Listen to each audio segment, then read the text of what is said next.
Connerton. And of course, joining me as always, all the way from the great state of Iowa, Eric Pilcher is here. Hello, Eric. Hello. Hello. How are you doing out there? How's the weather? Is it hot? Uh, Muggy and Yeah. hot.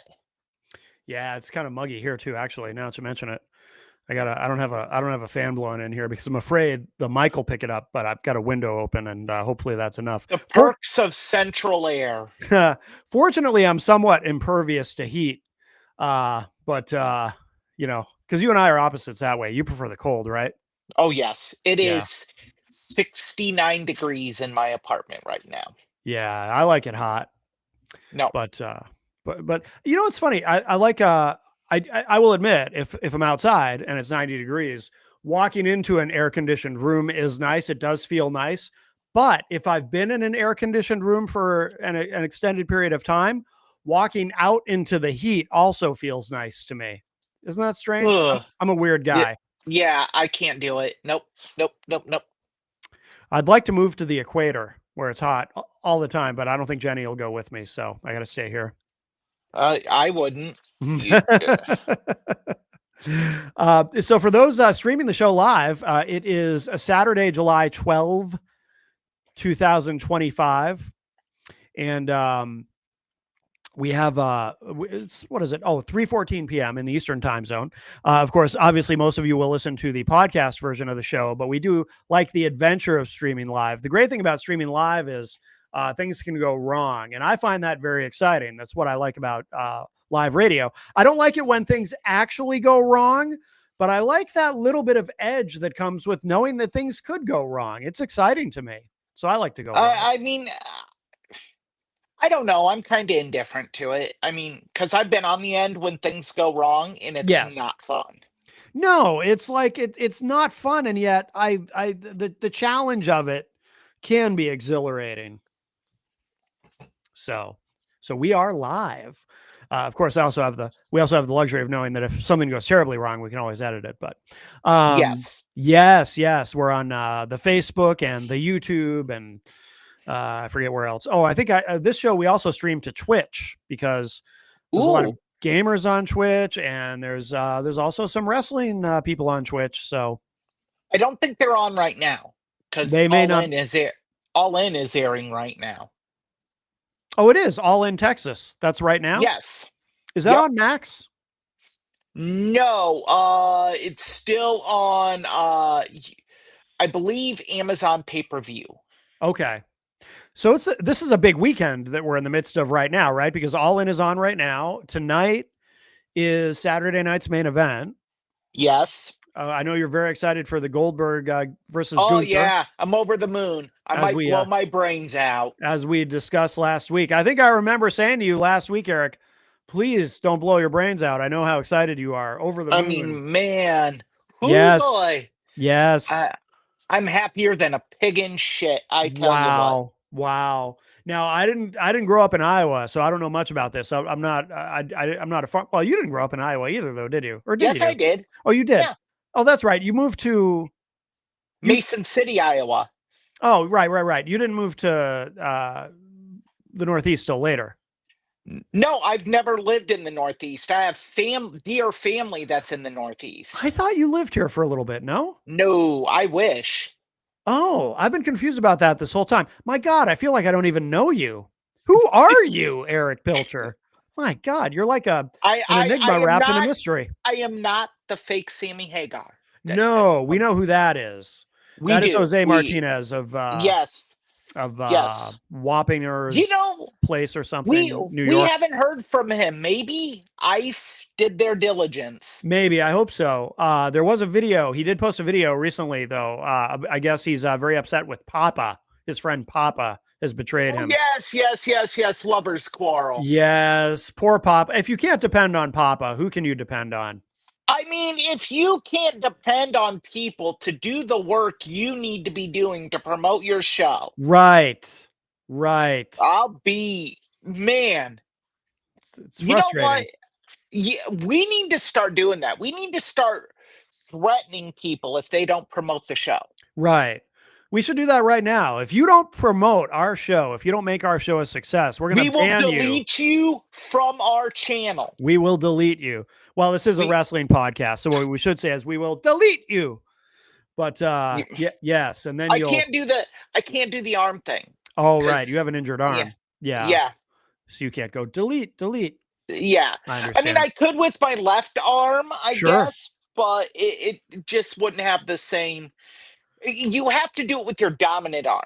And I'm right arm dominant, and that's the one that's injured. So. Oh, right. I was going to say, I never noticed which arm he did it with, but no, that makes sense. So we will, so let's see. So we have a couple of stories for the undercard. Should we start with Hulk Hogan? Oh, I mean, this man will never leave our consciousness. Hello, darkness, my old friend. Well, now, shouldn't we offer some prayers and well wishes for the Hulkster? He's been in and out of surgery, which means, and he's been in rough shape, which means he probably will not be able to attend the inaugural edition of, what is it, Hulk Hogan's Real American Freestyle? No, just Real American Freestyle. Real American Freestyle. No one else is attending, so. Right. Yeah. What are the tickets up to? 400 and change? 400 and change. 400 and a half-ish. Yes. No, they've sold 70 since our last update. Wow. That might have been from us talking about it. They might have gotten the tough bumps bump. Batten down the hatches, people. Mm-hmm. That's going to go on a t-shirt, as Conrad Thompson would say. Now, there is some news. So we had our little pre-show meeting, which is actually very brief. Yes. It's not hard to find. The thing about it is, it's not hard to find things in the world of professional wrestling to talk about. So our little pre-show meeting is, hey, what do you want to talk about this week? It's pretty easy as far as the undercard. There's always stuff to choose from. But I'd mentioned RAF, Real American Freestyle Wrestling, whatever the hell. And you had said, well, that might be beating a dead horse, but I shared something with you that you were not aware of, which it usually works the other way around. You're usually more dialed in than I am. But Hulk Hogan's wife, because there's been all these rumors about Hulk Hogan and his health. Stop. There are not rumors. There's Bubba the Love Sponge. Yes. Well, he started the rumor. That he's in a coma. He said he was in a coma. Yeah. He's not going to make it. I mean, look, if in 2025, there are people out there still listening to Bubba the Love Sponge and taking his word as empirical fact, you are an idiot. I'm sorry. Listening to this show is too highbrow for you. You need to stop. And really, remove the finger from your rectum and get it to the pulse of society. But please wash your hands first. Because I also would think that if you're watching Bubba the Love Sponge, hygiene probably isn't too high on your list. Well, your typical Bubba the Love Sponge listener probably, after removing their finger from their rectum, puts it up their nose. Because they like to know what's going on. I mean, you hear shit, might as well smell it too. Look, I mean, we talked about this last week about how rumors in this fast-paced podcasting world just become fact. Yes. Sometimes in a matter of minutes. Yes. But this is just ridiculous that we're at this stage. Basically, I read his wife's statement, and essentially, he's been in and out of the hospital to support his recovery from major 4-level anterior cervical discectomy and fusion, which is an intense surgery with a long and layered healing process. So he had his neck fused, basically, right? Essentially, yes. But I guess the healing involves his spine, but his vocal cords, eating breathing tubes that are clamped over during surgery. So, I mean, now, if I may go down the rabbit hole briefly, this is not fact. This is theorizing. Yeah, I'm a little concerned with that because we were just talking about rectums, but go ahead. Not up, in. You know, Thank I you don't for want to get us. clarifying. I already feel I, better. Okay. I don't want to like go down that rabbit hole of us getting kicked off the internet. Right. Never mind. Right. Canceled. This a PG-13 show. Yes. Yes. But fact is, could be smoke and mirrors by Hogan's current wife. Oh. I haven't seen or heard much from the Hulkster. I don't know many wrestling fans that have. Mm-hmm. I would have thought, given the health issues facing Real American Freestyle's one of their top signings, Ben Askren, whose wrestling career is probably over. He had a Yeah. lung transplant, so that's Yeah. probably long gone. That He's blows my lost mind. over 50 pounds. Oh, wow. He looks, I mean, I feel bad saying this because the man legitimately died 4 times. He looks emaciated, Yeah. just rough. And so the fact that he's living is a miracle within itself. So Yeah. we shouldn't sit here and set this expectation that Ben Askren's going to be a part of this at any Right. point, Right. whether they survive or not. Um, y- Heard nothing from Hulk Hogan. Also, Eric Bischoff has been very, very coy on his podcast with Conrad Thompson about this. He's been basically giving blanket responses, the Mm-hmm. same as Hogan's wife. As a matter of fact, reading through her statement like I did, it was pretty identical to what Eric Bischoff has said. Okay.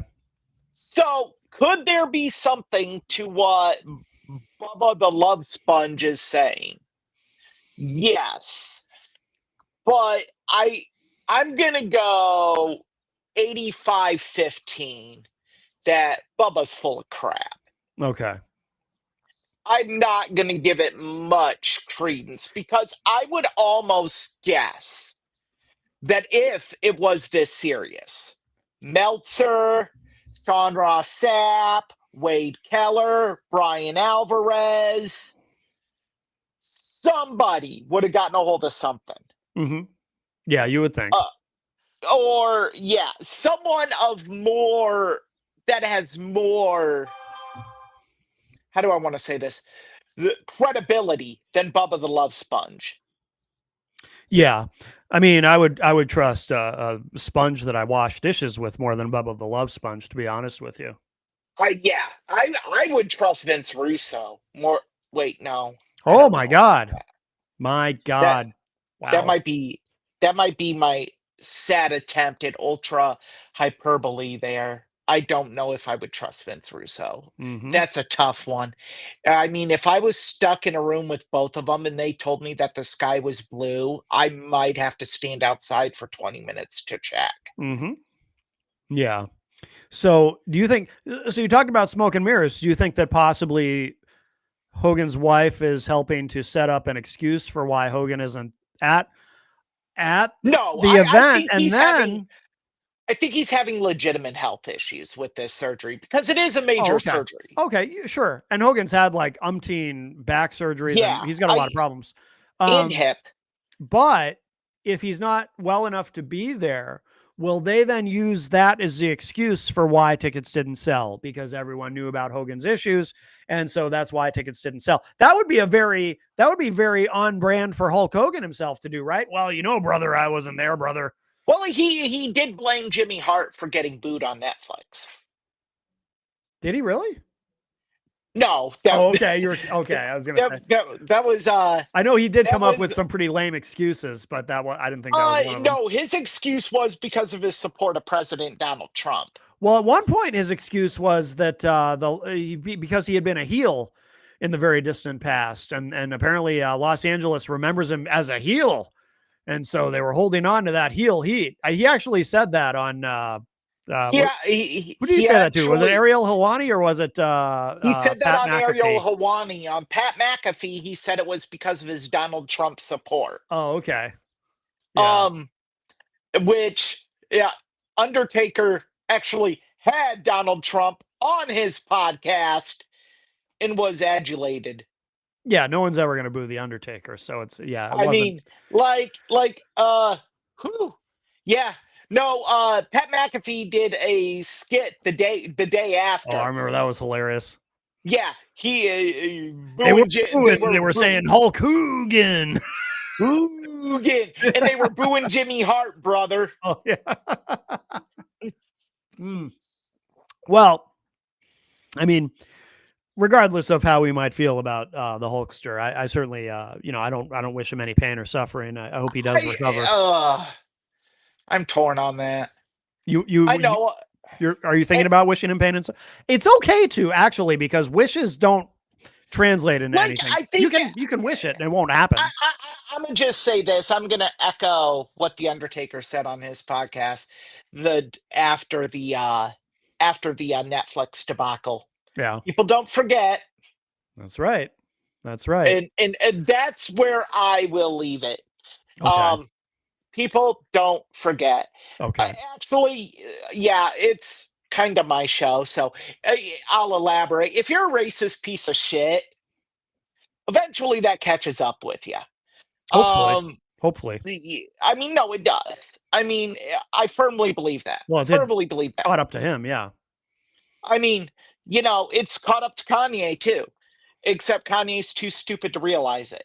Uh, so yeah, yeah, people don't forget, and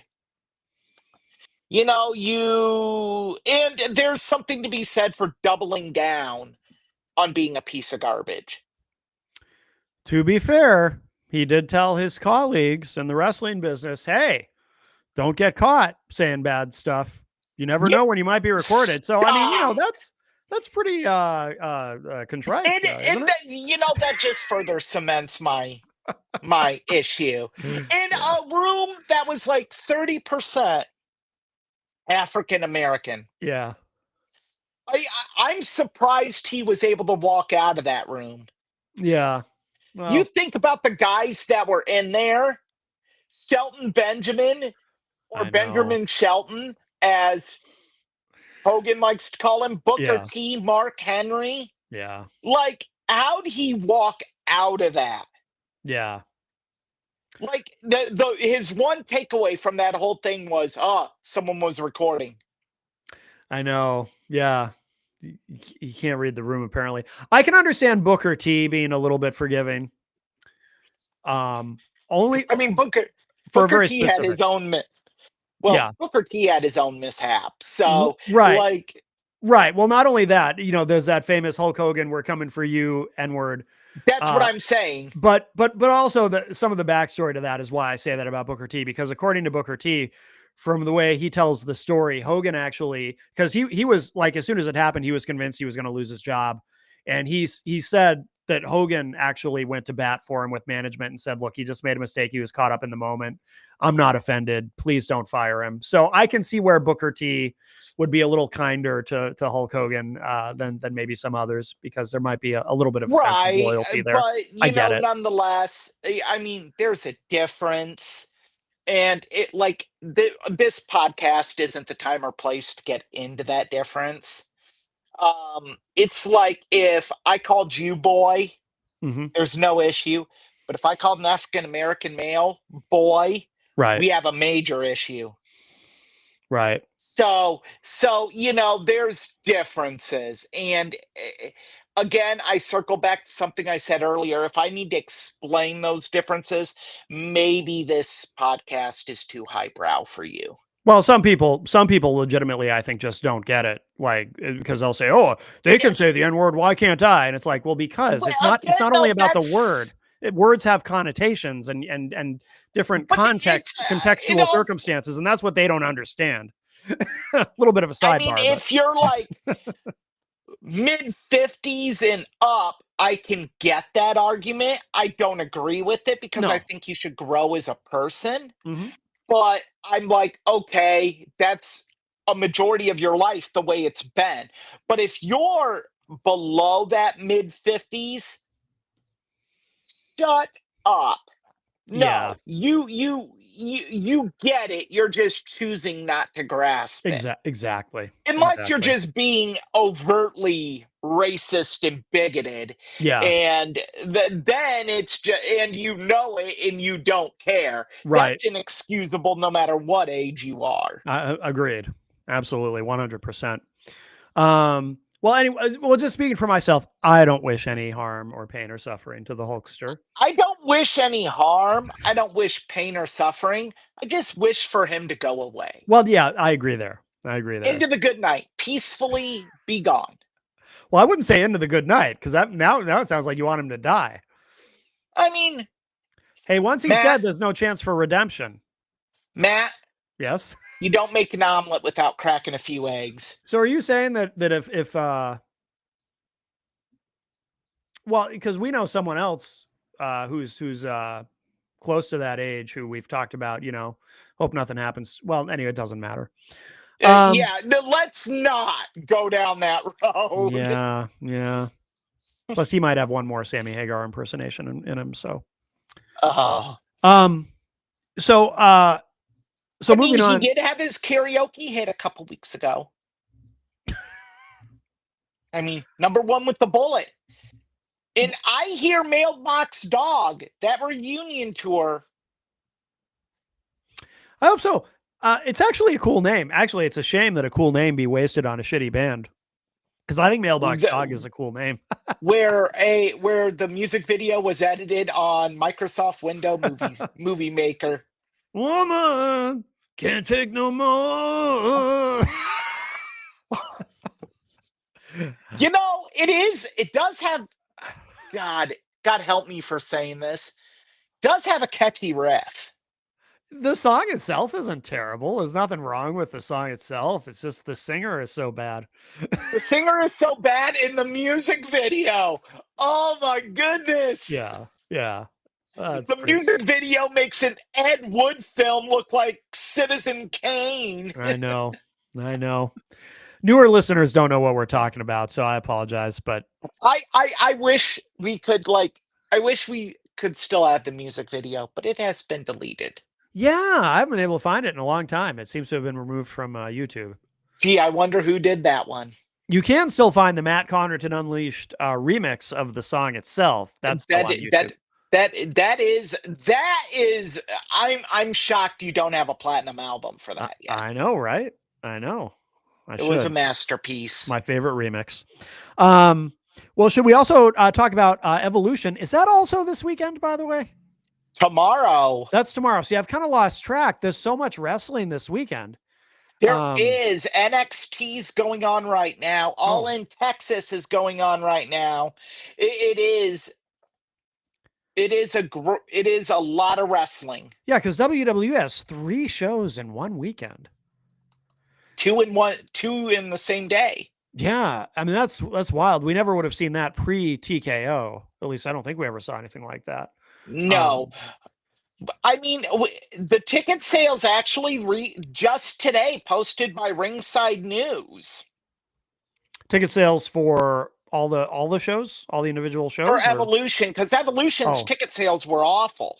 Yeah. The latest figure is only 331 tickets remain, which is a big jump from earlier estimates when only 4,800 seats have been filled.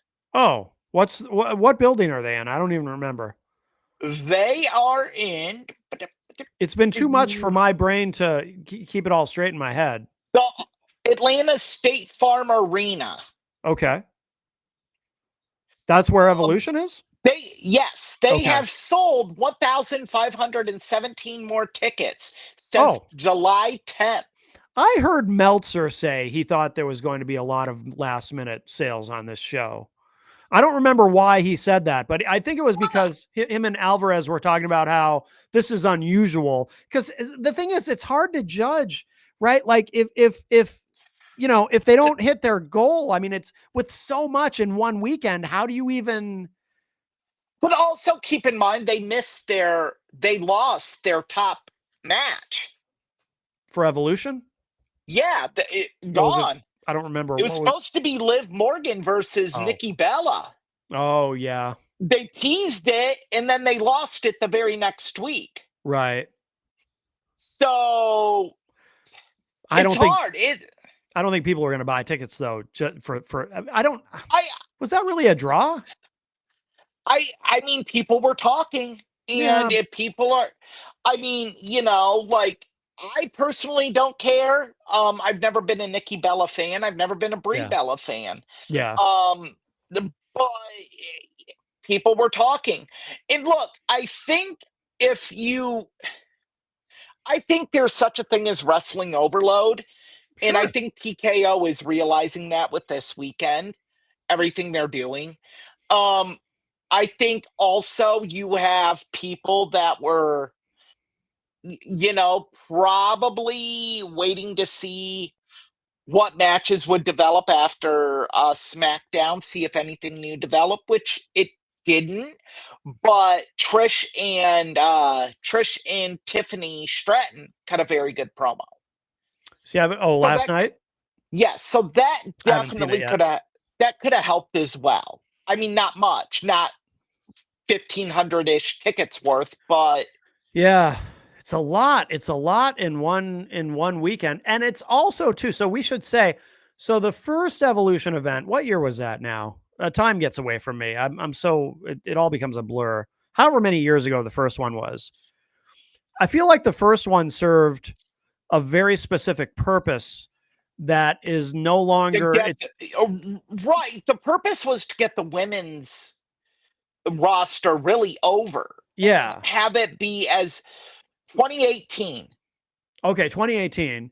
And yeah, and so the purpose was it was the first all women's WWE pay-per-view event or premium live event. I think we were still calling them pay-per-views at that point. And so I remember it did well in terms of people seem to really like it. I don't remember anything about what kind of numbers it did, but a lot of people thought maybe it would be an annual event, and then it wasn't, and then it was kind of forgotten about. But it did succeed, I think, in terms of the long-term health of the women's division. We've talked about it on this show. The amount of talent in the women's division today is incredible, and that's what I mean by this Evolution pay-per-view, which is happening all these years later. It doesn't have the same necessary purpose that the first one did, because the women's division is incredible today. You kind of don't need something that puts the women's division over, because it's already over. It's fantastic. Right, and they're really. It just seems like that they just did it to do it. There Yeah, wasn't a lot of build for it or demand. Uh, I think there would be more demand. Well, not necessarily demand, but I think there would have been more build if they weren't spinning so many plates, the same weekend having Saturday night's main event and of I course think there would be NXT. more demand if there was like a major match they could do Yeah, for that's it. part of the problem too. I mean, there just isn't, none of these matches outside of Trish Stratus, Tiffany Stratton, you couldn't see on Raw or SmackDown. Right. Right. Or PLE. I mean, I think if they were to build Trish Stratus versus Tiffany Stratton better and more, it would have been very successful, because that was the big thing with the first Evolution. You had that kind of passing of the torch match. Mhm. Nikki Bella representing the Divas versus Ronda Rousey representing the athletic and talented wrestlers. Right. So it would have been cool to have that build. And I think that was a major fumble by WWE. Yeah. Yeah, I agree. I mean, because now too, I mean, talking about the lack of necessity for it. I mean, we live in a time now where, for example, what was it? Hell in a Cell? No, I mean, I'm sorry. Money in the Bank. Didn't they open with the women's Money in the Bank match, if I remember correctly? Yes. Yeah, like you can do things like that now, and nobody's like, oh, that's weird. Instead of it's like, oh, cool, because you're going to see something really good. And the athletes, these female athletes they have now are just incredible. I mean, I've never seen such a strong roster in terms of women's wrestling. It's a far cry from, what I sometimes I think back to is when Alundra Blaze, who of course was Medusa Maselli, when she went on Yes. back during the Monday Night Wars, when she did the thing where she went on WCW Monday Nitro and dropped her WWE title belt into the trash on live television and everything. I think back to that time in WW, well, then it was WWF, and I remember like Alundra Blaze, it was like it had been one of these pushes where they decide, because Vince would decide every once in a while, every 5 years or so, let's push the women's division. And then they bring on Medusa. Of course, they had to change her name to Alundra Blaze. And then that's like they didn't have anybody for her to wrestle. It was like, they had Bull Nakano, and that was pretty much it. And then when that was over, they forgot to even bother to renew her Alundra Blaze's contract. And it was like, a lot of stops and starts over the years. And, but now it's a totally different game. Yeah, it really is. I mean that, and WWE, I don't think Vince ever could book a woman's division. I mean, the whole time it was a cluster. Yeah.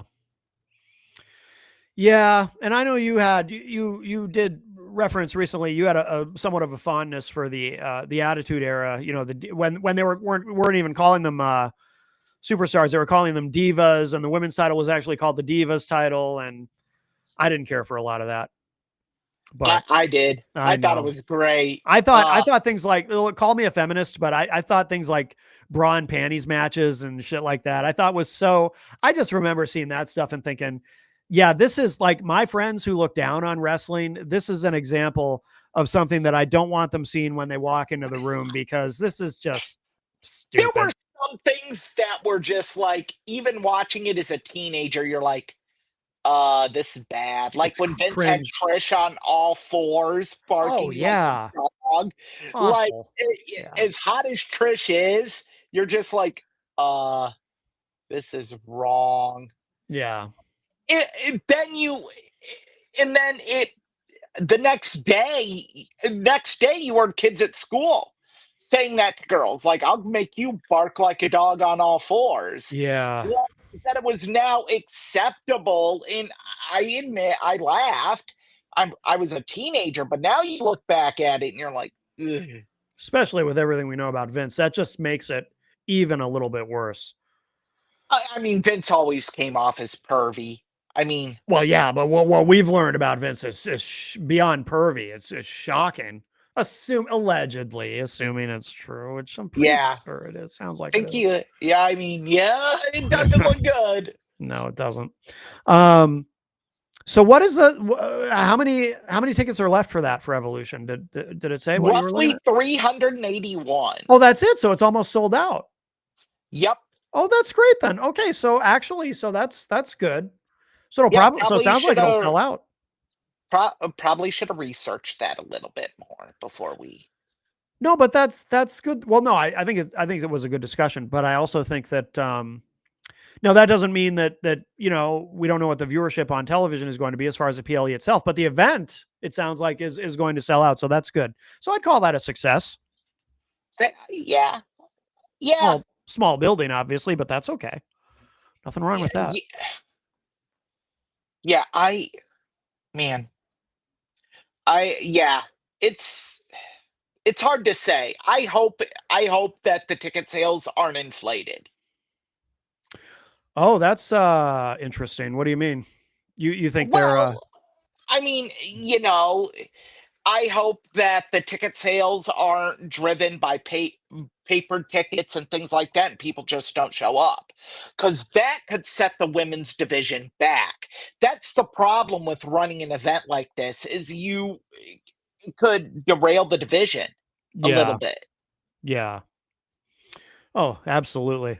Absolutely. Um should we move on to the main event? Sure. 2018 All In. Yes. A day that I have a graphic. I should load this up. A day that really was the beginning of something much, much bigger. And you know more about the subject than I do, but Yes. I do have some strong feelings about, the long-term effects that this had on the wrestling business. Of course, there's a graphic that I found for All In that I thought looked pretty cool. I found a couple different ones, but there he is, the man of the moment there, Cody Rhodes, the American Nightmare, along with the Young Bucks in the Yeah. top there. I mean, for me, All In was the moment. Like, because I had been going to indie wrestling shows for quite some time. Since 2003, I've been Yeah, going to indie shows. And the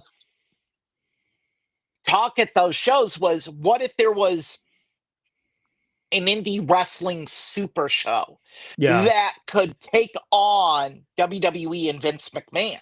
yeah. And 2003 Ring of Honor was really starting to hit the ground running. Got derailed with the Rob Feinstein uh scandal involving pedophilia. um yeah, Rob Feinstein created Ring of Honor. Hmm. He's the owner of RF Video. RF Video, very popular amongst tape traders as the top tape trading, pro wrestling tape trading, mail in, website, whatever. But he's the one who did the ECW fan cams, where Yeah. you could get recordings of ECW house shows, which were very big if you lived in an area where ECW didn't air, Okay. because they would do monthly deals where you could buy a month of ECW TV and be caught up for the pay per view. Yeah. So it would help generate pay per view sales at the 0 hour. What happened was Rob was busted as a part of a Pennsylvania news channel's underage sex sting, Oh a boy. la think think a la Catch a Predator. Oh yeah. It Chris was Hansen. like that. Okay. Um, and what happened because of it is TNA Wrestling pulled all of their top talent. Hmm. All their talent that were there were pulled immediately from Ring of Honor. Jerry Lynn, AJ Styles, Christopher Daniels. And Christopher Daniels was basically going to be given a title run, which would have paid off their top storyline, which was the prophecy disavowing the code of honor. And what would happen if Christopher Daniels was champion? We were about to find out. Hmm. But instead, Ring of Honor had to pivot Yeah. at that point. And it was a good thing they did, because then we got Samoa Joe's really long title reign. CM Punk became bigger main event player for Ring of Honor. Other guys really got to put their foot in the door as well. Homicide, Low Key, even though he was let go because he called Rob Feinstein a baby toucher in a scathing promo. He Basically, did. yeah, at ROH Reborn, Hmm. ending a promo when him and Homicide started the Rottweilers. Wow. Yeah, he said, we're going to take over a promotion run by a baby toucher. Oh my goodness. Yeah. So, what ended up happening, Rob Feinstein got unceremoniously removed. Basically, it was a hostile takeover with him and the other owners, Doug Gentry and Kerry Silken, basically forced him out Yeah. and took his shares. And ROH was even pulled from RF Video. Oh wow. Okay. Okay. So yeah, it was huge, which really hurt Ring of Honor in the short term, because RF Video was able to record, edit, produce, and mail out all of Ring of Honor's events. Hmm. So they didn't have to put extra cost into that production. Yeah. Wow. So that was always the talk, is what happened if, IWA Mid-South, which was run by certified piece of shit Ian Rotten, IWA Mid-South, NWA, and Ring of Honor got together and just did a super show, like a 2-day event. Mhm. Because you had regional major events. Like in the Midwest, the big one was probably the Ted Petty Invitational. Uh, East Coast had the ECWA Super 8 tournament that launched stars. So you had all of these regional big shows, Well, but there so was never this idea of them all coming together to make a national super show. so in theory, at the time, if you're talking about that, then what you're really talking about is something that resembles sort of the pre-Vince territory system, right? Where you've got these multiple territories working together with one show. Right. And that was why All In was so cool, is because now you had that opportunity. Mhm. You had that ability. And, man, just, it was awesome. And I guess, and they were calling it All In because they were going. They were So going all in. they were going all in and really taking a big risk here. And this is Very big risk. They could have, Cody and the Young Bucks, Ring of Honor produced the event. this But is Cody and the pre Tony Young Khan. We Bucks, should just make that clear to everybody who is confused. This is before Tony Khan enters the picture. This is the original All In before AEW even existed. this is what led to AEW, really. Yeah, yeah. So yeah, it was just monumental. Yeah, yeah. What was also so interesting about it to me at the time was, so Cody Rhodes, after leaving, so he leaves WWE. He was tired of being Stardust. I can't remember. Fill this in for me because you have a better memory for these details than I do. Was his contract up and he just didn't want to resign, or did he ask for his release and they gave him his release? Do you remember? He asked for his release and it was granted under the caveat he could not use the name Cody Rhodes. Right. Which he, interestingly enough, though, he went on social media and claimed that he could. After, I don't know if you remember this detail. I thought it was strange at the time. After Dusty passed away, Cody posted, I think it was, I might have been Twitter. He said, "I own the name Rhodes. I was with him from the beginning to the end," or something like that, which everybody kind of knew wasn't legally technically true, but he was making that claim. But then, of course, once AEW started and he went there, he didn't use the name Rhodes, just like he did not on the independent circuit because he couldn't. He was just Right. Cody. He was just Cody. But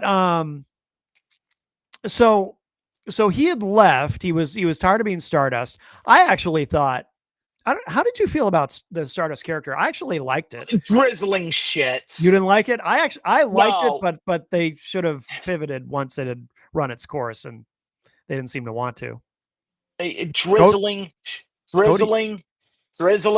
shits. Cody wanted to pivot, but they didn't want to pivot. Why didn't? What was there anything specific This about it? was cartoony. It was comical. It was dumb. It just like even before Stardust, you could see Cody Rhodes had ability. Sure. It just was untapped. And we've said it so many times before, like Jim Ross says, sometimes you have to go learn a new hold. Yeah. I think Cody, when he went to the independents, betting on himself, he really, came into his own. Yeah. And I think that's very important for the audience to know. But did you object to Stardust in terms of, like, would you have preferred they do something more short term, or would you prefer that they had not done it at all? I didn't want him to do it at all. I thought it was dumb. I liked it. I thought it was cool. I popped for it at first. I did. I can't tell if the screen is frozen or you're just in shock. Never admit that again. I did. The first time he came out as No, Stardust, no, I no, thought it no, was no, cool. no, no, no, no, no. Don't. Let's move on. Yeah, I don't want you to bear your wrestling sins here. Like I've committed some sins in wrestling, Uh-huh. like major ones. Yeah. Like I've popped for some shit I shouldn't have popped for. Like Yeah. there was a time on Raw that they're like a major guy a major star is coming back. I thought it was Chris Jericho. The lights went out in the arena and I popped and it was The Miz. Yeah. I popped. I marked out for The Miz. Sure. So Well, that's so by yeah, accident, though. yeah. But you willingly admitted. I did. I liked it. I did. Just don't. The cartwheel and everything. I like the whole thing. Thought it was fun.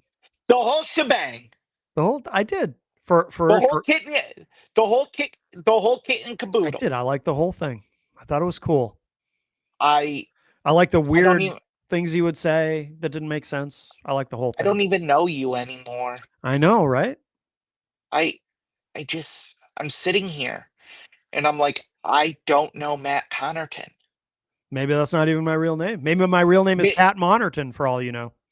Maybe it is Matt Covington. Maybe it is, or Matt Connington, or yeah. But no, I liked it. But I do think it went on too long, and there should have been a pivot. There should have been an angle where he says, "I've had enough of this," or something. They could have done something, but instead they just let it go on. And he talked about it when he first left WWE. He talked about, he went on podcasts and talked about how, like, he had all these ideas, and he would go into a room to talk to one of the writers, and they would say, they would brush him off. They would say, "Oh, I don't know. I'm too busy to talk to you about what we're going to do with your character." And he even told a story. You've probably heard him tell it. He walked into a room to talk to one of the writers, and the writer was pretending to be busy typing something on his laptop, and Cody could actually see from where he was standing that the computer wasn't even on. And it was like they were just brushing him off, giving him the Miriam Banish is in the chat room and says Matt Calmington. Yes, that's what some of my hypnotherapy clients call me, Matt Calmington. Well, you're not Calmington when you sit here and say, "Oh, I popped for Stardust." Maybe I was hypnotized by Stardust. I'm pretty sure he had that ability. You were hypnotized by shit. Apparently. Well, that's fine. Frizzling shit. But shit everywhere. But he wanted to pivot, and they wouldn't work with him. Yes, which I is would want to pivot. I would want to pivot too if I was served a turd sandwich. Right. Like I would pivot from a turd sandwich to cold ramen. If like, what are we? No, of course he wanted to pivot. I got to find a picture of Stardust for people who don't know what we're talking about. I mean, I assume most people who are enjoying this podcast will know. It was maybe a smidge better than dashing Cody Rhodes. Now, see, I liked that too, because I just thought it was kind of funny. Well, everyone, it's been a fun ride, but you didn't like dashing Cody Rhodes? No. Or him with just a mustache. That was ridiculous. See, I thought those were funny because he seemed to have an ability to play those characters. But that's the thing though. They should have. So because he had proven himself, there he is in all his glory. There's Stardust. I know. But because he had proven himself, because here's the thing, no matter what he did, whether it was Stardust, whether it was Dashy, Cody Rhodes, whatever they gave him to do, he always applied himself and did his very best. He had his dad's philosophy on that. Dusty, when he went to WWF and Vince put him in the polka dots, and Dusty said, "Okay, I'm going to get this over." And he did, sort of. I mean, nobody gave a shit about the polka dots. They just cared because he was Dusty Rhodes and he was going to be over no matter what. But Cody, he threw himself into everything he was given, including Stardust and dashing Cody Rhodes. But that should have proven to them that he could do whatever. So if he wants to pivot, then maybe you listen to him and you pivot. And they didn't want to work with him. Right. And I mean, I give Cody credit that he worked hard at it, and you could tell he Oh yeah, worked hard at it. It just was not. I got rid of him for you. Yeah, thank you.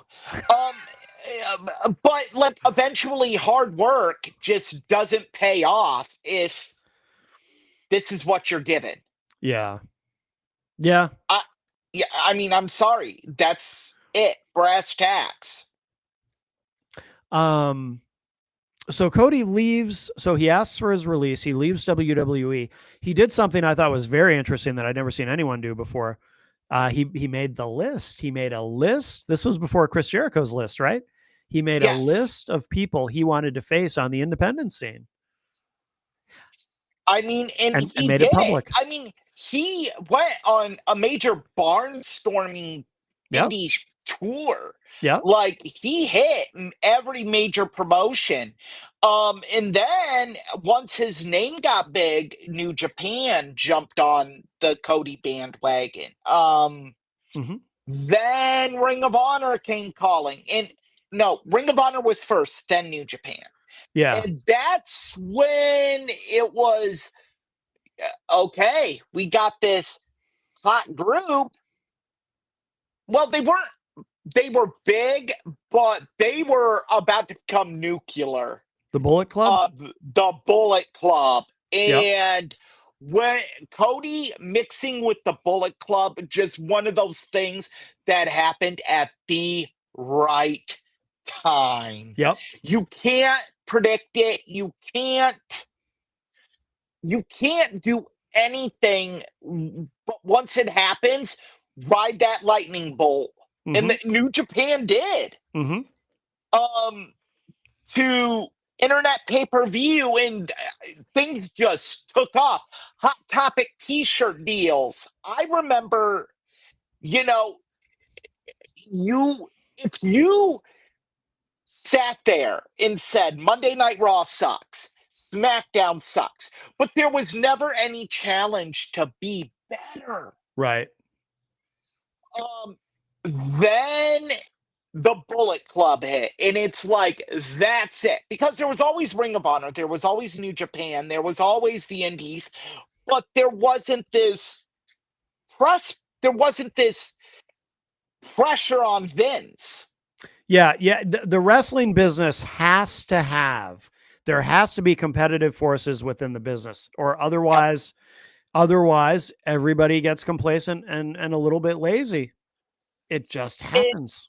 and I think a lot of this was wrestling fans wanted something new. And they got it with the Bullet Club.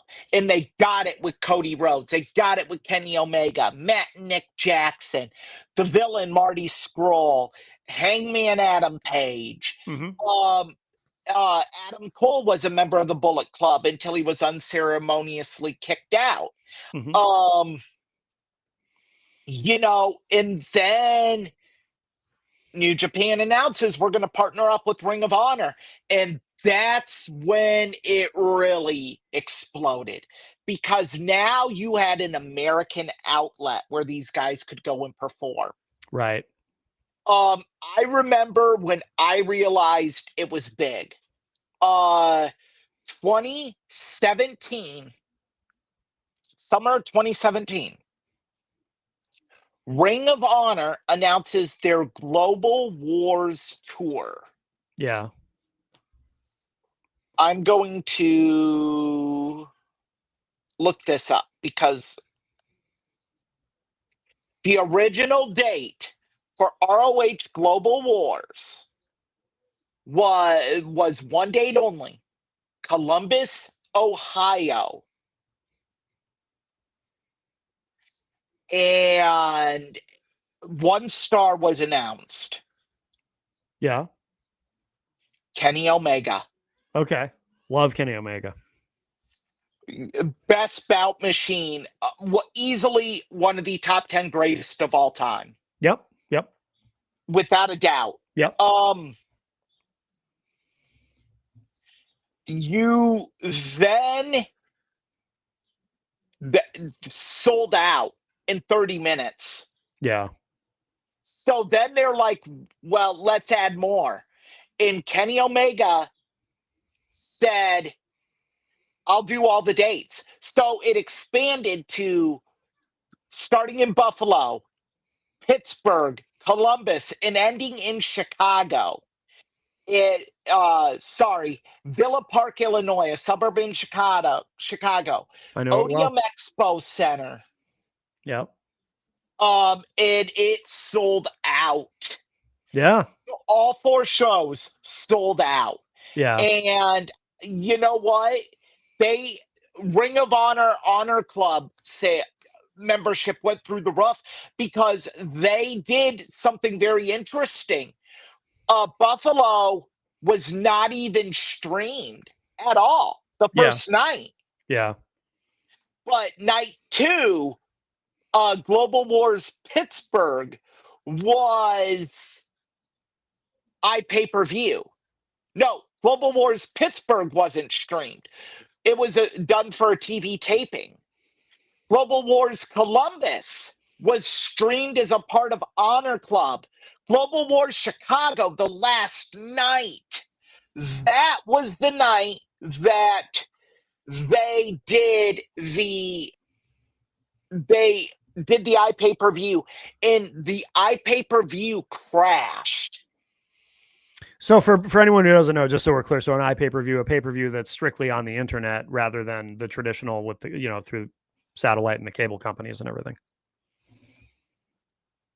And that crashed during the event? Yeah, it Okay. crashed. I mean, they got it back up pretty quickly, and it crashed right around intermission. So as luck would have it.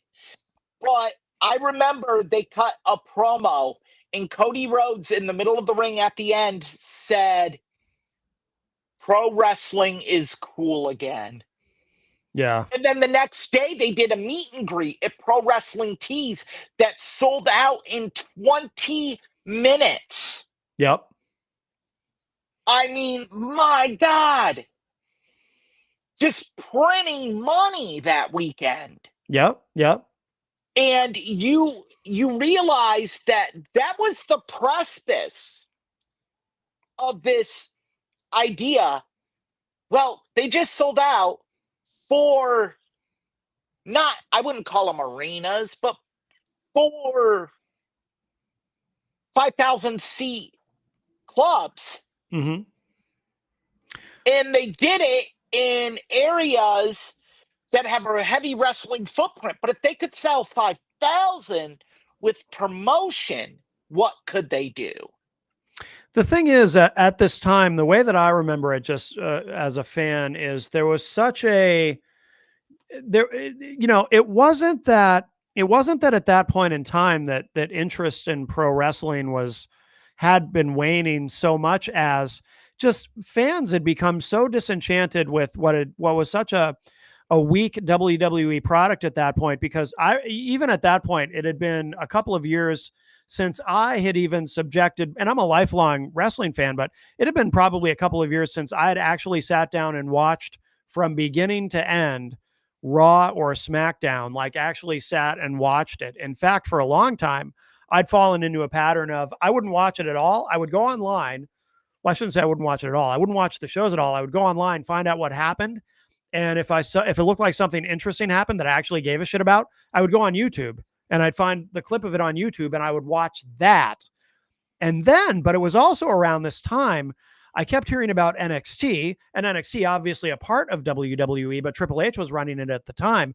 And I kept hearing about how NXT was actually so much cooler than what they were doing on the main roster. So I checked it out and I got hooked immediately because we were getting something from NXT that we didn't get anymore on the main roster, and so the desire, I think, because I'm sure there's probably God knows how many people in the same position as me who they'd just been so bored with Raw and SmackDown and they just wanted something more compelling, and it was out there. It just had to find it, or it had to find us, but it was out there.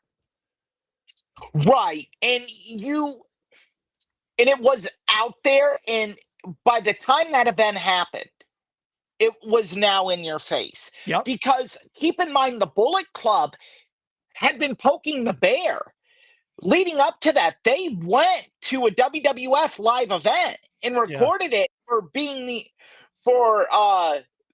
BTE, being the elite. Their YouTube show, Being the Elite. Yeah. Yeah. And Jimmy Jacobs was on it. That ended up getting him cut from his producer role. What was he actually in it though, or what? Or didn't they just take a picture with him and the Yeah, they picture took a got him selfie fired? with him. Yeah, because And he he was a got fired. WWE employee. Yeah. Funny side story to that. At the end of the Global Wars event, Jimmy jumped the guardrail and took a picture with them. Did he? Yes, people were throwing their cell phones into the ring Yeah. for them to take a selfie with it. It was just crazy. Yeah. And like, that's when I met Kenny Omega, because they had a meet and Oh. greet before the show. Okay. I met Kenny Omega. I met the Young Bucks. I met Cody at that event. Okay. And Cody, this is why I say Cody can't be a heel. Okay. Very curious to hear more about My this. cousin Austin Hicks, and I hope you make this story into a short, Okay. because it should be. Okay. Die-hard Cody Rhodes fan. Okay. Big Cody fan. He had school the next day. Global War Chicago was on a Sunday. He had Mhm. school. Yeah. Couldn't go. Mom wouldn't let it. So I had paid to meet Cody. I decided I was going to go ahead and call Austin and let him talk to Cody Oh, okay. on the phone. Yeah. And I did so. And he loved it. And Cody, keep in mind, they would do autographs as a part of the meet and greet Oh, of course. that you Yeah. paid. Yeah. But the Stars got a large chunk of that money. Cody signed an autograph photo for Austin at no additional charge. Yeah. No, it's very nice. At no charge. Yeah. And had like a 3 to 4 minute conversation with him on my phone. Oh, that's very cool. Yeah. So look, it was that connection that the fans had with the members of the Bullet Club.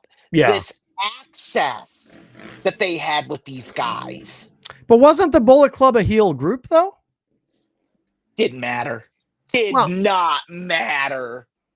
yeah, I just think Even, that well, even when AJ Styles was a leader of the group yeah. and they were heels, people still loved them. Well, they were cool heels, yeah, just like the NWO or any number of other, the I Four Horsemen. actually think the Bullet Club is more influential than the NWO. Oh, interesting. Because the Bullet Club essentially started a pro wrestling organization. Hmm. NWO just took millions upon millions of dollars, and great story and everything, but it didn't have that staying power. Yeah, I see what you mean. The Bullet Club, man, they're still over. I feel like though you've argued against your own point about Cody, because you say he can't be a heel because he's such a great guy, and I understand that. And by the way, there's no shortage of wonderful stories about Cody Rhodes. He's Right. by all accounts, he's an incredible human being, which is one of the great things about him. Seeing him being the guy at the top of the mountain right now. It's great to see. He earned it, and he's, by all accounts, he's a wonderful person. But Yes. he was a wonderful person while being technically a heel. So why couldn't he be a heel again? People still, even when they did the Bullet Club Civil War storyline, Yeah. Kenny Omega was over like Rover. Okay. Yeah.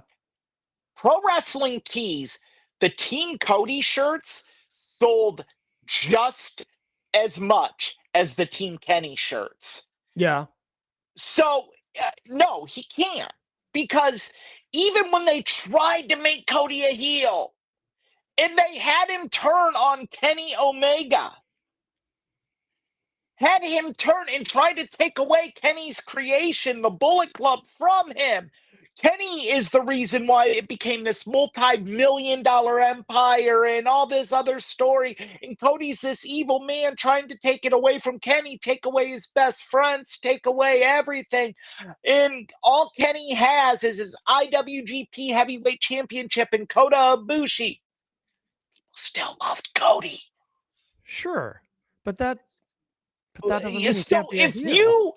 if you can't have him turn on someone like Kenny Omega and Ah, get him booed, I don't think anything will.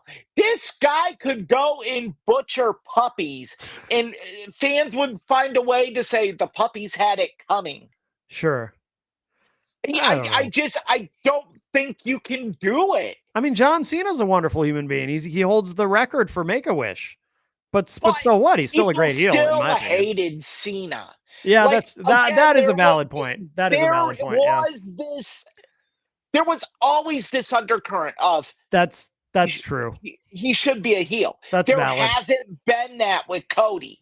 There hasn't been the, well, they should make Cody a heel. Yes. Oh, I disagree. Not at the It- level that John Cena had it. In AEW, the fans were turning. They were getting pretty sick of good guy Cody, and they wanted him to. And Cody wouldn't do it, but they wanted him to turn.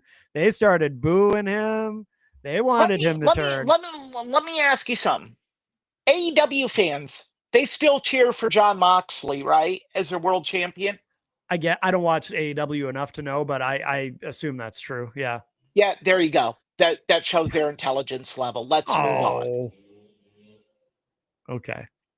I'm feeling kind of salty today. Don't you want? I mean, after a while, don't you want to see a new dimension to a character? Because he has heel characteristics anyway. Like, why He not? does have heel characteristics, but if you're going to do that, if Yeah. you're going to do it, Yeah. you better make damn sure it's gonna work.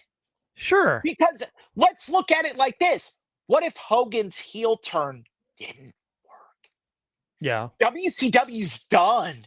I don't know about that, but they. Oh yeah, they are.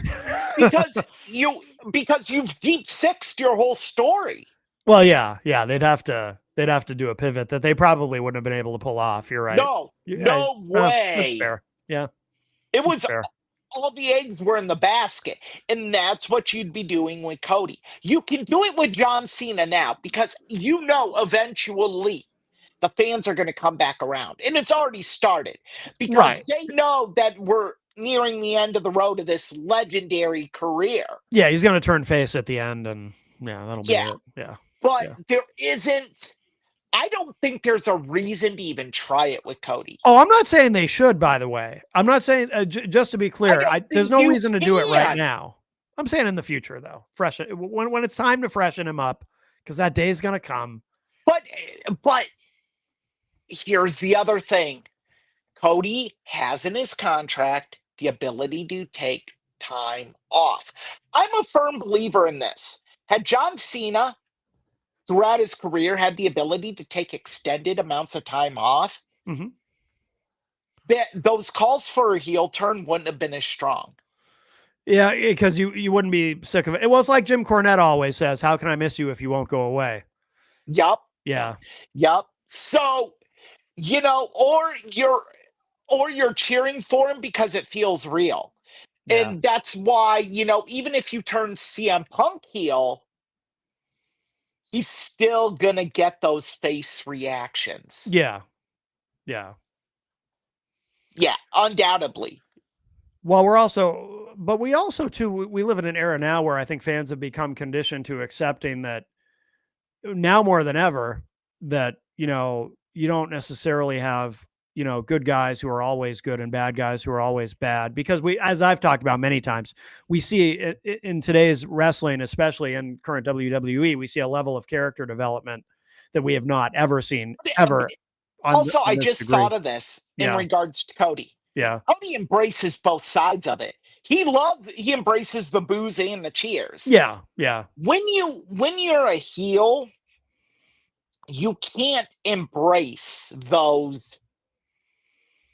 You can't embrace the boos. They have to make you angry. Yeah. And that's the great thing about Cody is he's so fan centric that he is. You know what? You paid for your ticket. Boo me, cheer me. Yeah, cool. Right. I got a reaction. Yeah.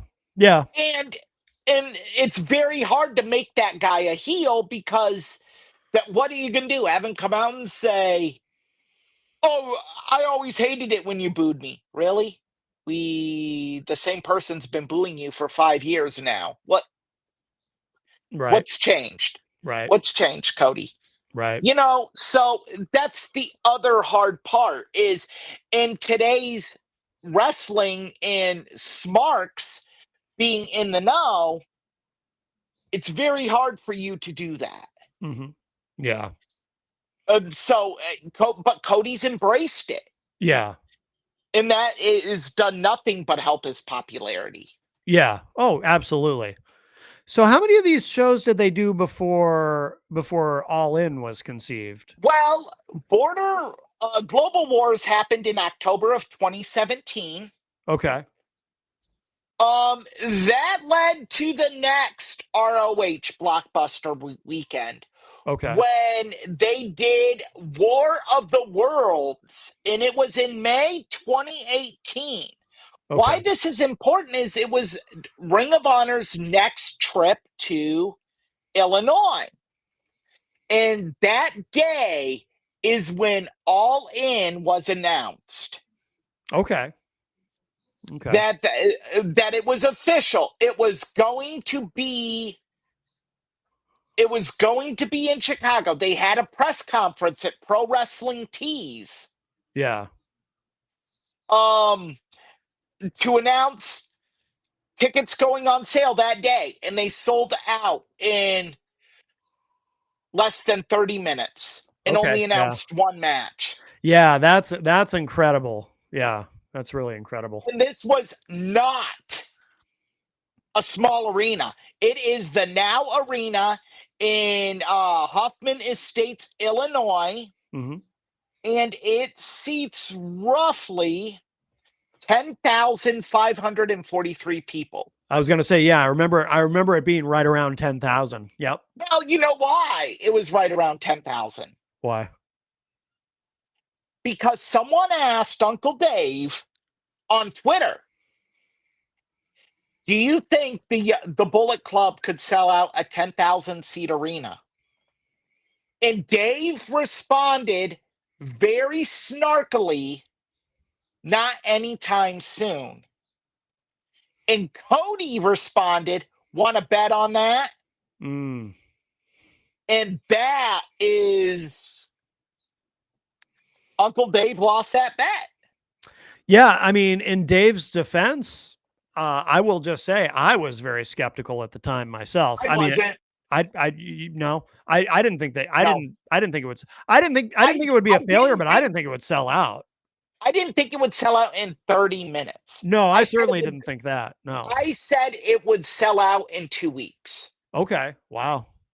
I said because being in these live crowds, seeing the reaction these guys were getting, seeing Hot Topic sell out of the shirts and the merchandise, and Pro Wrestling Tees becoming a multi-million-dollar empire, Yeah. all because of the Bullet Club. It's like, yeah. I remember being in line for the Ring of Honor meet and greet at War of the Worlds, Illinois that night, and people trying to get tickets and no one could. Yeah. Were you there? Were you at All In? I did not get tickets. Okay. Like Okay. I entered contests. I tried. I even had tickets to StarCast. Oh, did you? Yeah. Yeah. But I didn't end up going because I was like, if I'm not, because scalper prices were insane. Oh, yeah. No doubt. No doubt. So then, yeah. So now there's some details that I'm not clear on. So they do this event. So who was in charge for the event? It was basically Cody, the Young Bucks, Kenny Omega. Adam Page? Is that who was in charge of running this whole thing? Um, Not Adam Page. It Because was promoted by Cody and the okay, Young Bucks. okay, and And they Ring of all and Ring of Honor handled the backstage, handled the video production of it. okay, That's where the issue of ownership comes into play. okay, Because yeah, Ring of Honor owns the rights to the original All In. yeah, Um, Again, a misstep by Cody and the Bucks. I mean, not really the Bucks because they're members of AEW, so Ring of Honor is owned by AEW. right. So no, no biggie. But for Cody, it is. Well, what do you mean? Because do you think what so do you think that they shouldn't have allowed? Do you think they didn't do their due They diligence? didn't. They did. I think they were over a barrel. Okay, I think in this is me spitballing here. I yeah, think in the big to do of getting arena, getting talent, but getting everything, there was a oh shit, how are we going to air this? yeah, yeah. And Ring of Honor comes up and says, "Hey, we'll produce it." Because in theory, so if they hadn't solved that problem and they couldn't air it, though, I mean, it would still be a successful event, right? Even if you've got an event that's Yeah, not it's sold out, but you're not going to get the pay-per-view dollars. right, You're not going to get the re-airs. You're not going to get, because keep in mind that even after the event, people were talking about how amazing it was. right. So they were really gearing up towards re-airs and rebuys. And if you spent that 39, I think it was 39.99. If you spent that, you got to keep the event. It was Okay. yours. Oh, okay. Yeah. Yeah, so you can watch it as many times as you want. Yeah. Yeah. Um, I've never actually watched it. Did Ring of Honor, did they do a good job producing it? Yeah, the production was great. Yeah. The issue is they really ran some matches really ran over. Yeah, I remember reading So about that. the main event had to be Okay.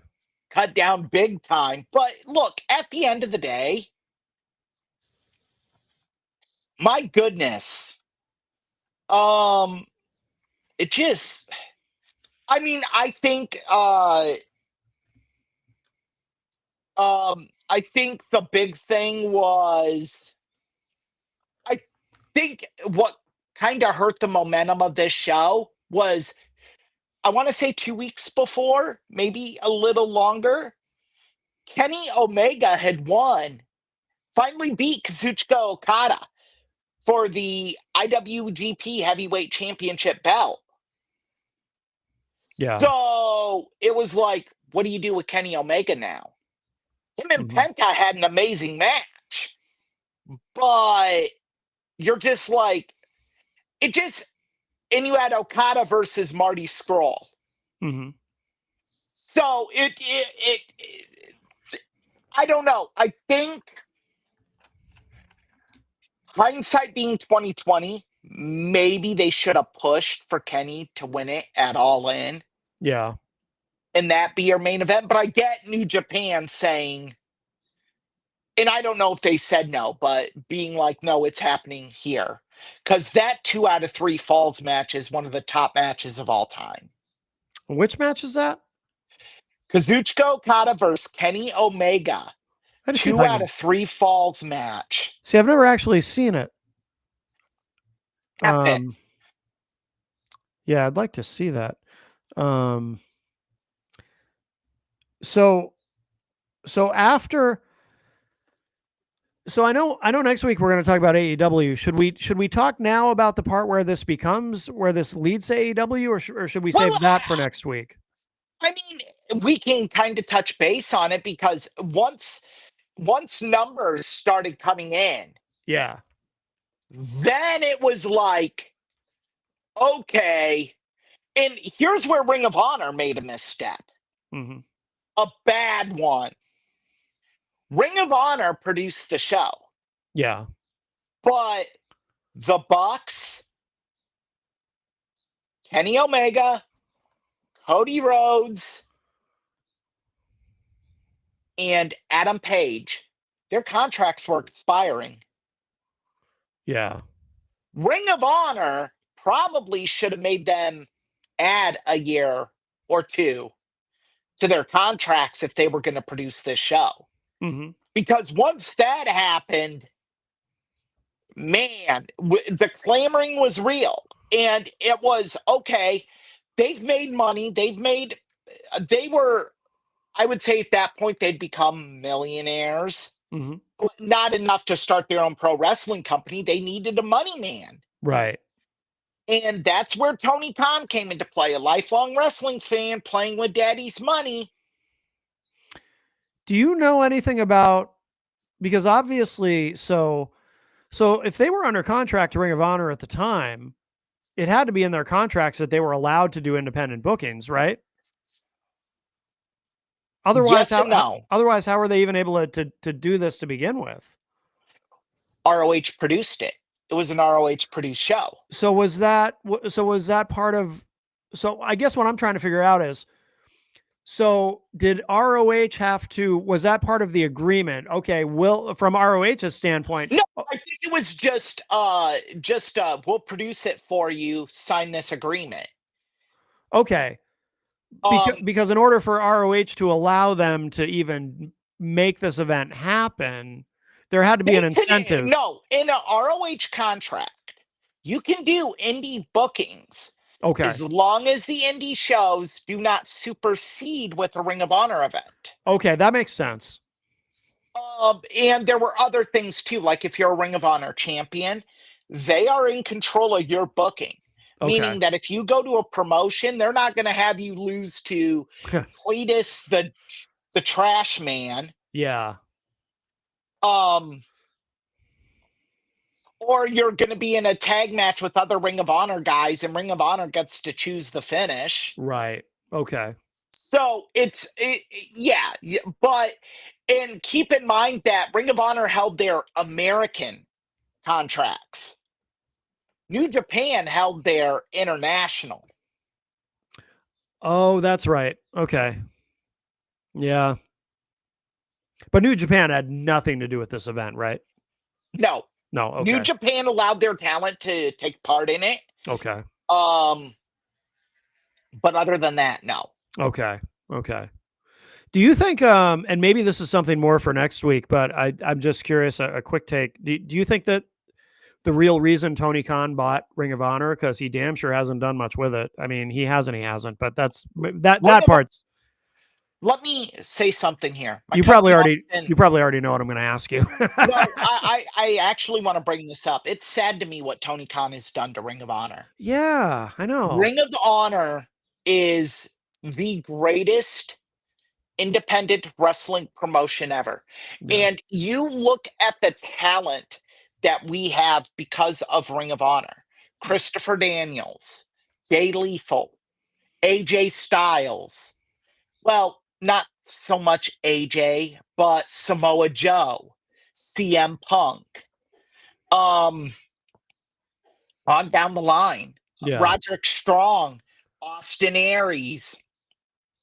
I could go on and on about Ring of Honor. I love Ring of Honor. I would ride with my buddies. We would leave at between 11 and noon on a Ring of Honor show day, drive 4 hours to Chicago, see the show and drive 4 hours back. Yeah. Be totally amped after that show because we were so blown away. And we only paid $20 to get in the door. Yeah. But yeah, Ring of Honor had one of their top, what is like one of their premium events last night. No one knew about it. Right. I know. Yeah, it's what Tony Khan has done. But I was curious about your thought on a specific thing. And like I said, you probably see this question coming, but do you think the real reason Tony Khan bought Ring of Honor was because he wanted that first All In? He wanted the rights to that first All In event, and the only way to get them was to buy the company. I think for Tony,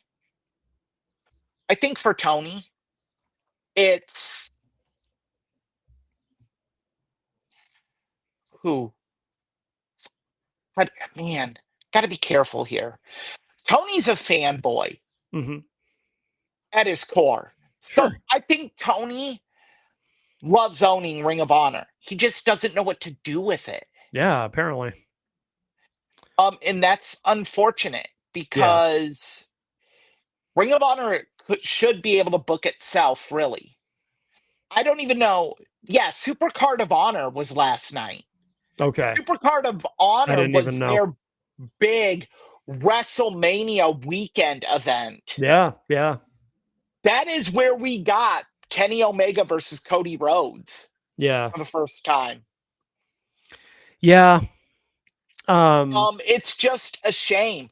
I remember Final Battle, knowing every Black Friday day after Black Friday, it was Final Battle, Ring of Honor's last event of the year, and you knew something big was going to happen.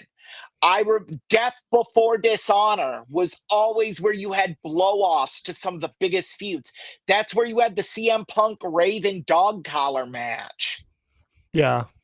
I mean, this is grade A, high quality stuff that Ring of Honor always did. Glory by Honor, when you had dream matchups, when you had CM Punk versus Terry Funk. But knowing all that though, do you think in addition to, so I'm going to add something to the equation in terms of my question. Did he want the original All In, and he wanted, just like when WWE bought WCW, they got that sweet tape library. Did He Tony Khan want wanted, he wanted because, that tape library? Yeah. yeah, he wanted that tape library. Because Yeah. keep in mind, when he bought Ring of Honor, CM Punk, Daniel Bryan, Yep. Claudio Castagnoli, all Ring of Honor mainstays, Samoa Joe was coming in. Yep. He had them. Yep. So that tape library was huge, and he really hasn't done anything with it. Yeah, it's so strange. It's bizarre. And allegedly, I remember him saying once that, claiming, I say claiming because it's almost hard to believe that he had in fact had offers to put a Ring of Honor show on cable television, possibly on TBS, or TNT, or elsewhere, and he just didn't. Or oh no, or at one point he said it was not TBS or TNT, but somewhere outside of that company, but out of loyalty, he didn't want to put Ring of Honor on a competing network or something. It's just really weird. His statements whenever anybody asks him about Ring of Honor, it gets very strange. But yeah, I he hasn't think done anything with it. it's like a kid that dreams about a toy on Christmas. Yeah. He gets the toy, and then he's like, okay, best way I can describe it. I just came up with a better way. Okay. Kid gets wants this giant Lego set for Mm-hmm. Christmas. Mm-hmm. Kid gets the Lego set, rips it open, and immediately sees all the separate baggies, the instruction booklet that's this thick. The kid's overwhelmed and is like, the hell do I do with this? Mm-hmm. That's Tony Khan with Ring of Honor. He has it. And he has a tendency, it sounds like he has a tendency to kind of maybe micromanage things too much, because I remember too hearing that when he first bought it, he was trying to book Ring of Honor and do all the AEW booking and just do all of it, and running or whatever he does with the Jaguars and all that. And it's like, dude, delegate. There's no shortage of people in the wrestling business with creative minds who, he could have easily just had a separate team, just book Ring of Honor and have a little bit of crossover here and there with AEW, not too much so it doesn't get tired and stale, but a little bit, and do that. I always thought the best thing to do with Ring of Honor was what they've done with NXT. Yes, me too. I've thought about that have too. it be an AEW developmental. Yep. Instead of doing the YouTube show, put Ring of Honor on YouTube. Yeah, perfect. Yeah. It's like you do Ring of Honor before your Saturday night show. Tape it and throw it on YouTube. Yep. Yep. And if you want, you could also throw it on HBO Max. Yeah. I mean, and then you can promote these events and promote Ring of Honor and give it what it deserves, because Ring of Honor is a very large fabric of pro wrestling today. Hmm. Oh, It I really agree. is. And Yeah. anyone that disagrees with that, you need to look at the history of Ring of Honor. Hmm. We would not be here. I dare say this show would not exist if not for Ring of Honor. Mm. I'm very shocked that there hasn't been books on the oral history of Ring of Honor or anything like that, because it is a very, very, very interesting story, Ring of Honor, and just the amount of times that they were on life support and just Hmm. found a way. Oh yeah. And when Tony Khan bought it, they were on the ropes, right? So he was probably able to get a pretty sweet deal. Yeah. So he I may have mean, even been thinking in the back of his mind, well, I'm not paying much for this. So even if I can't figure out what to do with it, I get All In and I get that that's tape a library. part of my major issue with Ric Flair. Is he almost bankrupt Ring of Honor? Tell that story because I only know a little bit of this. I don't know the whole story. All right. So Ric Flair signed an agreement with Ring of Honor to appear at their shows and do meet and greets for them. Okay. Okay. Ric Flair was paid up front $15,000. Holy shit. He only did two of the shows and no showed the rest. Okay. If he appears, that money makes itself back, Right. Right. but he didn't. And when he did appear at the show I met him at in Chicago, he upped the price of the meet and greet by $50. He did? Yeah, Just there on the spot? Oh my God. that day. That's shitty. That day. And was Oh, an asshole to everyone without a set of tits. yeah. Everything you're saying though is completely consistent with everything that we know about Oh yeah. Flair. I find it Oh yeah. all very easy I to went. imagine. That's when I hated. That's when my hate for Ric Flair began, Yeah. because I met him and told him, like, like growing up, I looked up to you. I didn't have a father growing up. Looked up to Yeah. you. I cried when you lost to Ricky Steamboat, and he looks at me and he goes, "That's fucking pathetic." Oh my God, really? He said that to you? Yeah. Holy shit. Did you smell anything on his breath? Oh yeah. He smelled like a distillery. Yeah. I mean, Sad. like he was hitting on women. Didn't matter if they were with a guy or not. Yeah. Just like, and then he did. I was shocked, and he leans in for a Polaroid with me. Yeah. And yeah, it was supposed to be $100. That included your ticket and a meet and greet with Ric Flair. Yeah. One autograph, one photo. We get to the show, and Rick increased it by $50, Jesus. or he wasn't going to appear. Wow. That's that's bad. So how did he almost bankrupt? So he That's 15 grand for an independent wrestling promotion. That's it, in indie wrestling. If you're going to spend any amount of money on a yeah. major star, Yeah. you need to make double that back. Yeah. So if you spend 15 grand on handful of appearances, those appearances, you need to make 30 grand off of it, or it's a financial loss. Yeah. They lost over 10 grand Jesus. on him no showing. For an indie promotion, Yeah, that's brutal. that's a kick in the ball sack. Yeah. Yeah. Especially when your TV deal is on HD Net. Mhm. They were not on Sinclair yet. Oh, okay. This was pre-Sinclair. Okay. Yeah. That and some other bad business decisions is what led to the Sinclair deal and Sinclair being able to get it. Oh, okay. And then, so how did this get resolved, or It did it? still hasn't been. Okay. Kerry Silkin still will, if there is a if there's a convention and Ric Flair's there, Kerry Silkin will go to the convention Yeah.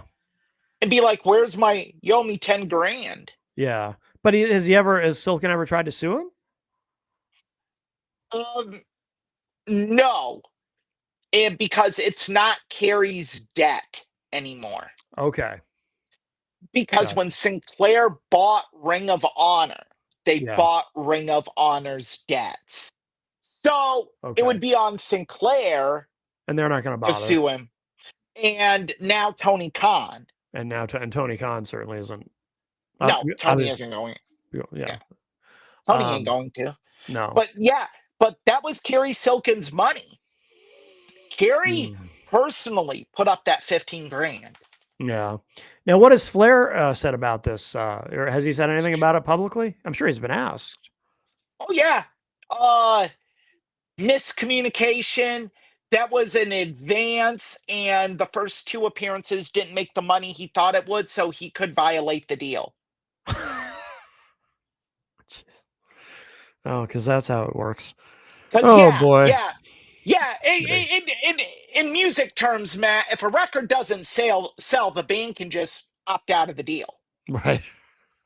Same with the record company, Sure. which they can under mitigating circumstances. But Yeah. yeah, band can walk. Wow. Yeah. He no showed. The infamous one was Toronto. No Yeah. showed the event. Yeah.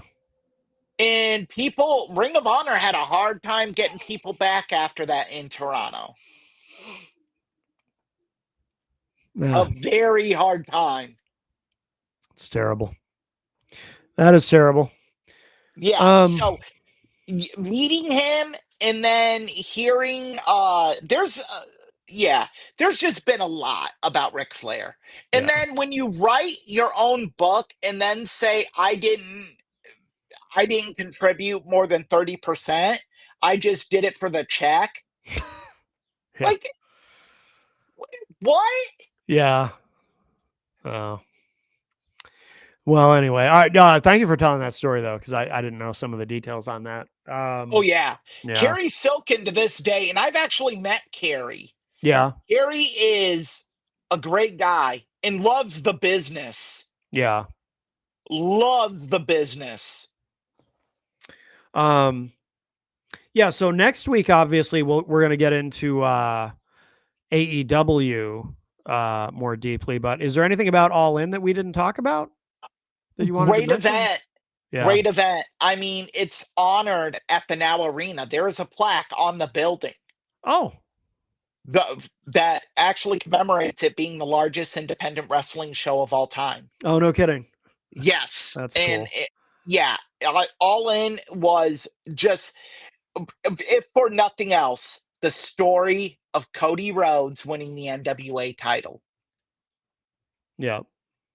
I mean, even though they flipped it back to Nick Aldis, rightfully so, a couple weeks later, just was so great. All right. Now I have one more question for you.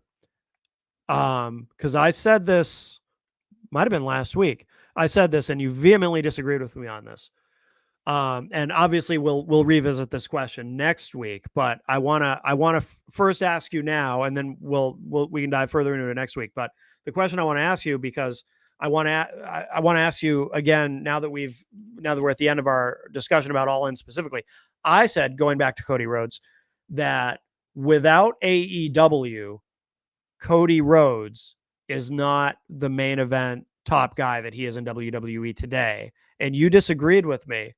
Now, I'm curious, do you disagree with me because you feel that everything he did up to AEW with the Bullet Club and All In and everything, do you think that that is enough where he Yes. could see, that's where you and I disagree. If there was no AEW, Yeah. WWE would have signed the Bucks and Cody. They would not have gotten Kenny Omega.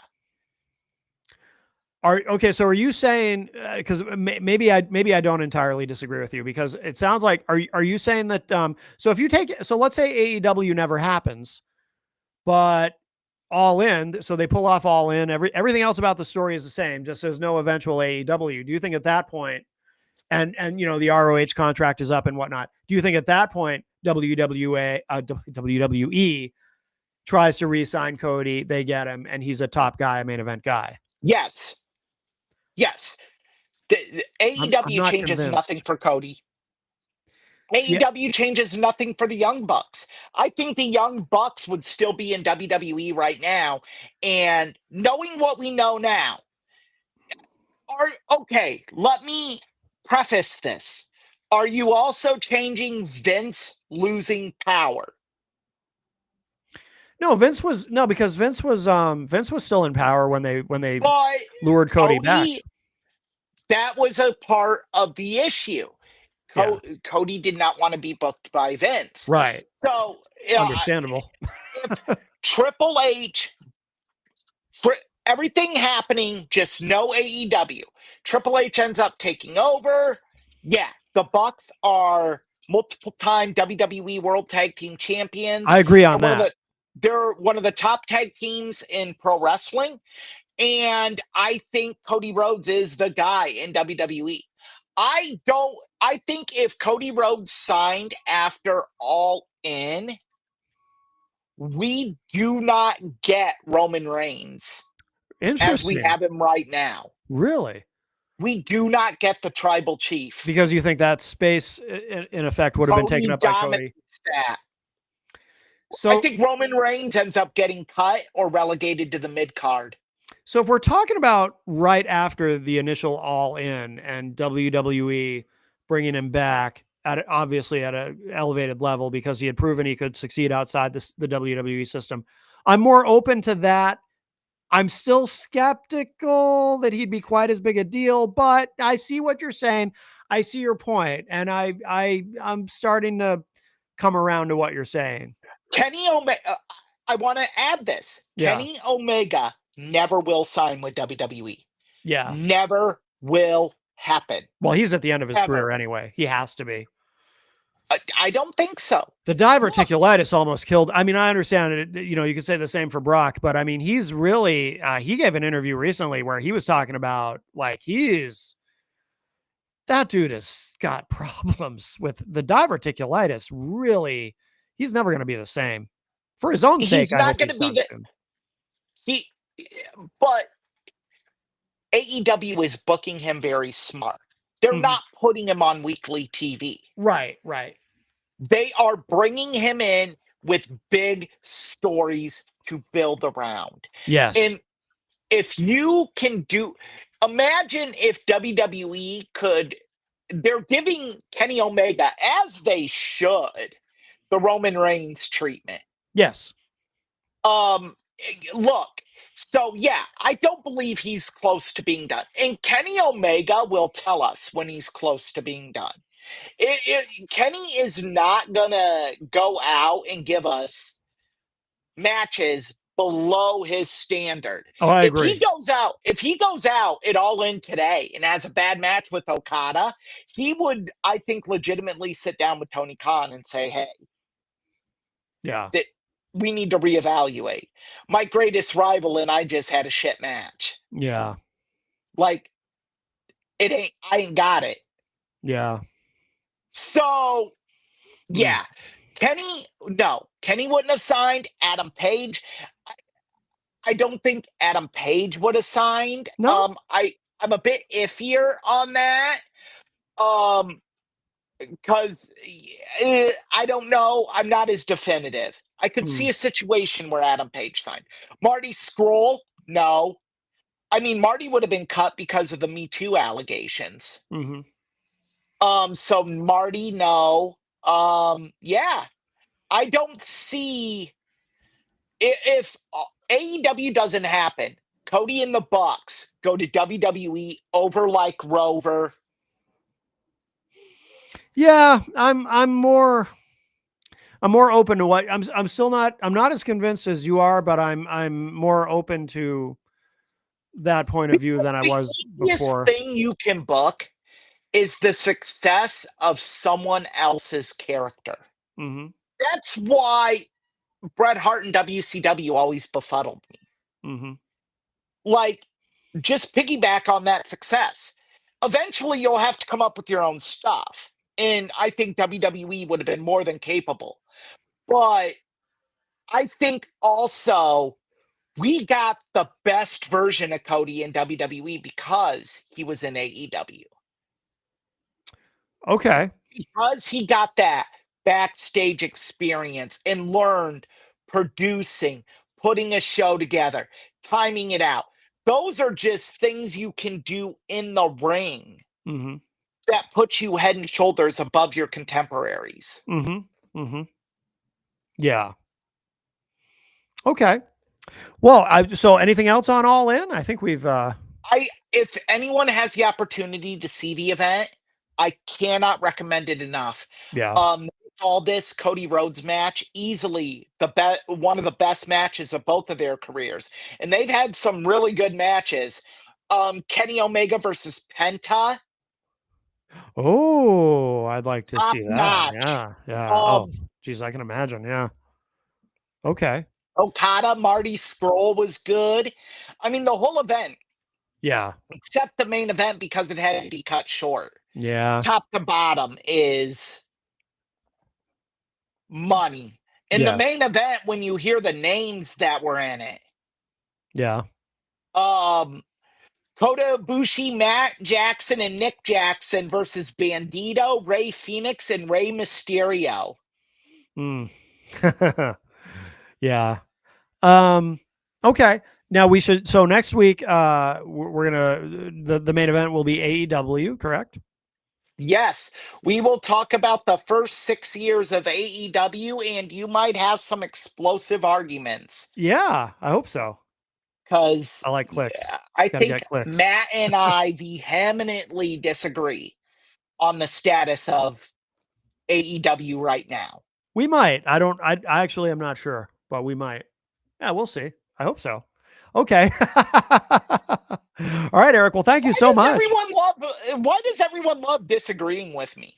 I don't get this. No, people just love disagreeing. Just people love disagreements. That's why I put, like in the videos, if you and I disagree on something, I put we argued when I post those clips because Yeah, I know if well, I use the word yeah. argue, we're more likely to get a click than we had an You intellectual debate.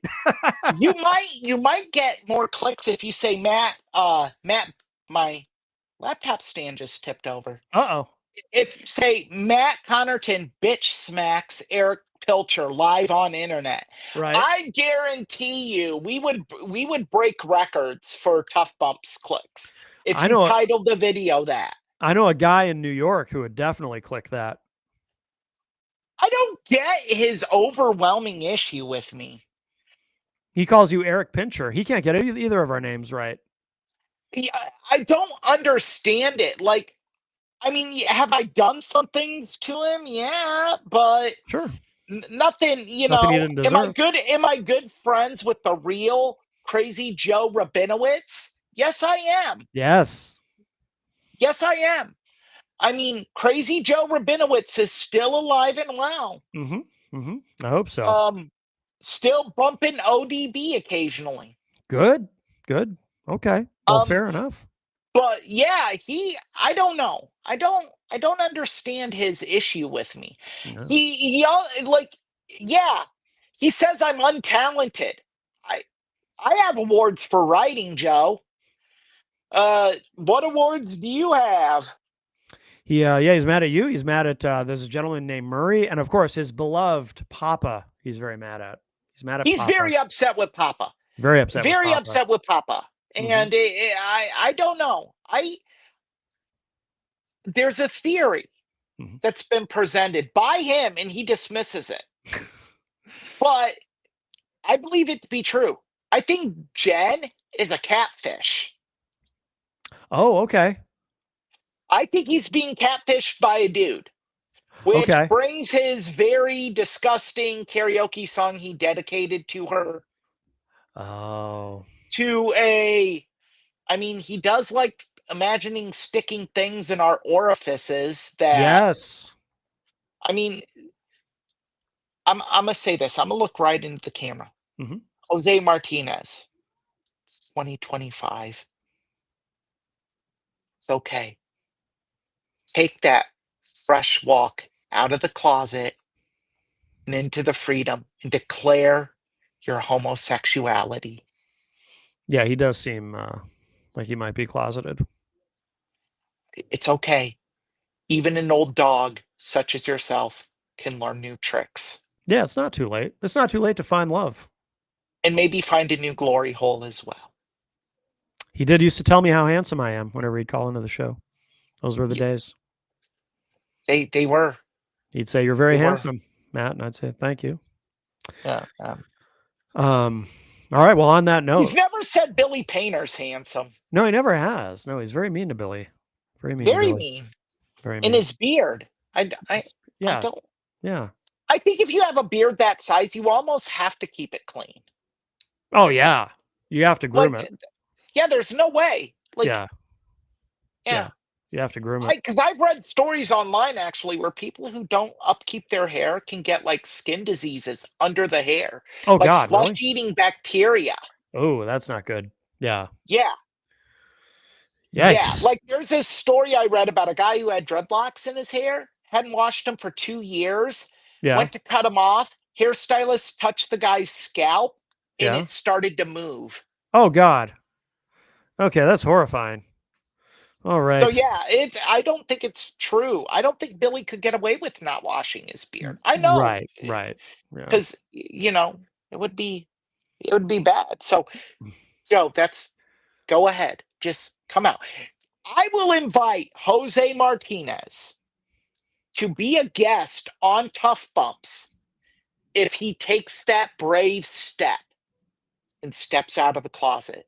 Yes. I think that would be wonderful. Would have been better last month during Pride Month, but we'll take it in July. You know what? I had a joke, but this is a touching moment. I think I won't say the Oh, joke. fair enough. Fair enough. Well, all right, Eric. Let's see. So, where should people go online to find out more about you? ER Pilcher 319 on Twitter, ePilcher 617 on Instagram, Eric ERICH Pilcher on the Facebook. Yes, very good. And of course, you can find more about me on my website, mattconnerton.com. And all right, I guess that's it. Episode 11 in the books. Episode 11. It's shocking. Yes. That means next week is our quasi 3-month anniversary Wow. Okay. because it would be 12 episodes. Oh, yeah, yeah, oh, yeah, you're right. I'm not good at math. But yeah, you're right. You're right. 3 months we've been Well, at this. well, very good. All right. Well, Eric, thank you so much. And thanks everybody for watching or listening. And we'll